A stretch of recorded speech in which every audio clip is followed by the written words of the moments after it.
Hey everyone, so today I'm going to show you how to integrate Codeium with JIRA. This integration can help streamline your development workflow by connecting your code suggestions with your project management tasks.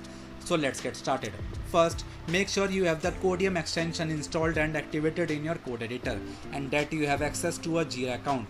If you have not installed Codeium yet, check out my previous tutorial on how to install Codeium.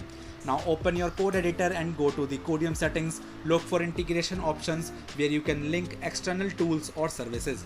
Find the JIRA integration settings. In the JIRA integration settings, you will need to provide your JIRA instance URL and your API token.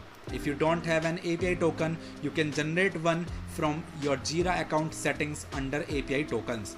Enter your JIRA instance URL and API token into the Codeium integration settings. This will allow Codeium to communicate with your JIRA account and access your project details.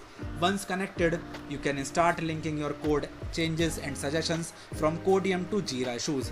When you are working on a task in JIRA, you can use Codeium to fetch relevant code snippets and suggestions.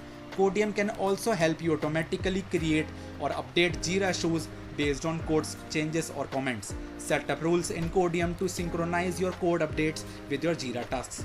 To view and manage your JIRA issues from within your code editor, look for a JIRA sidebar or panel provided by Codeium.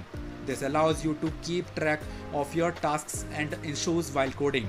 Regularly check and adjust your integration settings to ensure everything is working smoothly.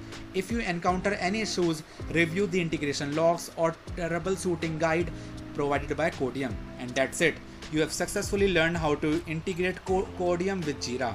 This integration can enhance your development workflow and improve task management. If you found this tutorial helpful, please give it a thumbs up and subscribe for more tips. Thanks for watching and see you next time.